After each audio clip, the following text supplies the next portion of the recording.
And here you are with the pop star. So how was the festival for you, Puck? Wonderful. Better than last year, Yeah? I reckon. Not taking on too much last year when we didn't have enough people. Different situation. Well, you were running the bagpipe stage last year, so... With Orally. It's better this year. We're inside the festival more, not in the car park over there, but actually inside the sacred mandala that I believe Colin Wilby created. We're inside the festival. I've had a bit of a comeback for what I do. Doing more music about the place after not having really done it for a couple of years. Bits and pieces, threaded through, but more concerted. Not really much sure what to say. It has been wonderful weather. A bit of threatening cloud at some point, but battling through. I've been quite tired come the... I've had to zonk out for periods of time, but that's not to be unexpected. And as I say, done a few gigs, done everything that I can. We did a wonderful cabaret here on the Sunday night, this Earth Circus Climate Change Cabaret, which Phoenix and I compared, and I did a set afterwards. How did you feel it went? Did you enjoy it? Well, it was certainly happening. It wasn't a feeling of wanting to get more people in there, or that we weren't full enough, or the action wasn't interesting enough. The acts were great, and there was a good steady flow of people through there, and people who were interested in people, and a changing kind of atmospheres that the different music's created, and the different acts. A bit of juggling, a bit of music, a bit of dancing. Some of it even had climate themes.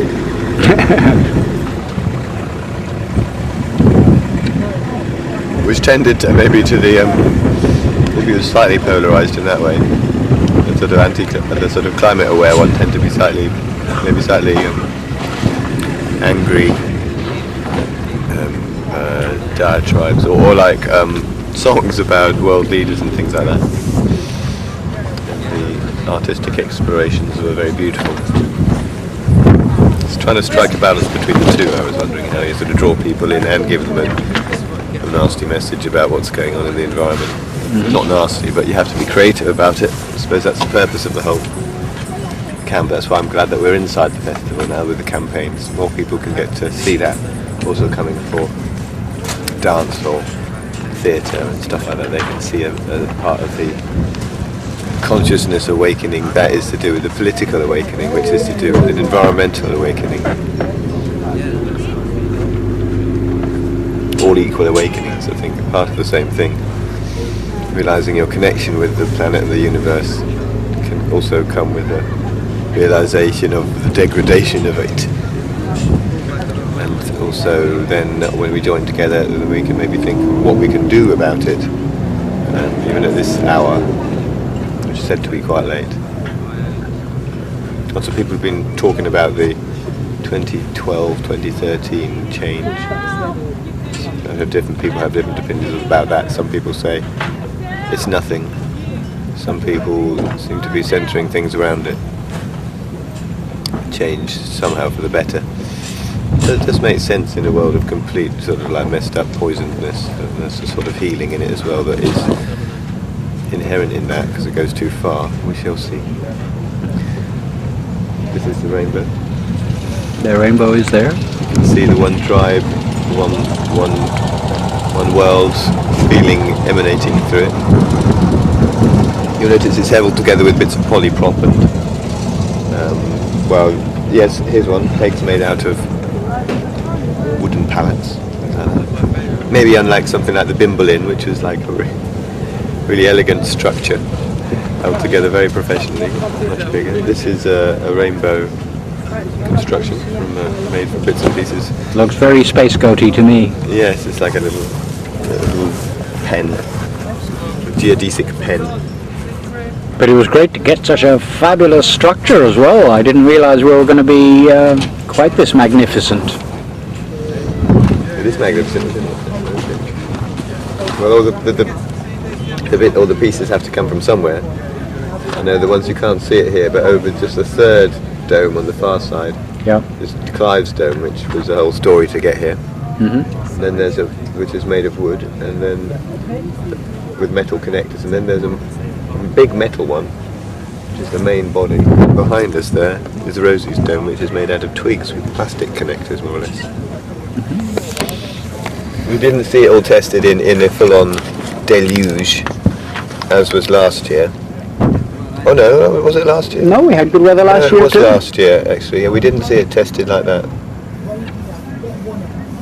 No, we had the bad weather before we started the festival this year, and it has been Yes, it largely was. dry since, hasn't it? Largely, we had a little bit. Bit of rain on the first night that I was here, whenever it was, Wednesday night.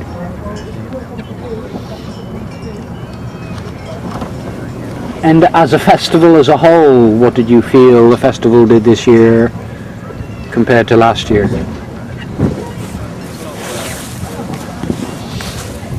Well, there was definitely more people here to be seen. I imagine. I mean, having spent all of the festival pretty well in that field over there, I didn't get to see what it was like in here.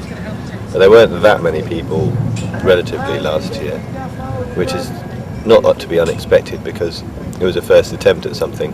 A lot of people who I spoke to or seemed to be very unhappy after the festival about this and that. Mostly to do with financial things and not being paid by the people who put it on. And that was also seemed like, that didn't seem like particularly strange or outlandish that had happened either.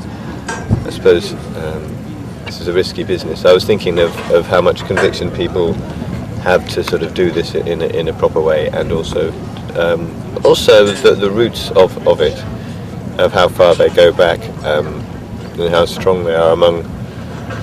By the roots, I mean the people and their commitment to the vision throughout their lives that have put it on. Maybe the predecessors, the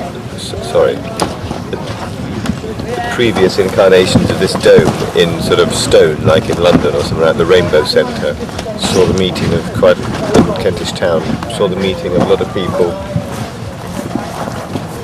who were involved with putting on what was then, and who are still involved with putting on what this dome is representing and containing now. So it has a continuity to it, and that continuity also goes on the level of the larger running and setting up the festival, because people who met then still sort of doing the same thing. So in what ways would you say Sunrise Festival as a whole has in some ways emanated from that squatted Rainbow Church in Kentish Town? To what Well, I extent was it mentioned a dream of those days that has taken 15 years to materialise? I think I must have to say certainly. I don't know what else this is.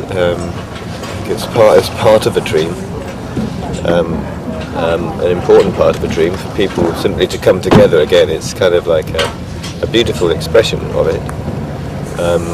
Other people that I've seen who've gotten involved throughout the years, and other scenes that I've been involved with throughout the years, different kinds of, different shades of motive that people have. Different kind of slices as to where they're coming from. I'm glad that the Campaigns is in the festival, because maybe last year I thought the festival was kind of wonderful, but maybe more on the entertainment level and not too much on the environmental awareness level, which I think if you're going to have a festival of any importance in this right now in this day and age, it needs to be featuring environmental awareness as a relevant issue, and the entertainment is sort of kind of geared around that, I suppose. If it's going to be future thinking at all, I think the issues that have been brought up by the Campaigns feel very relevant issues.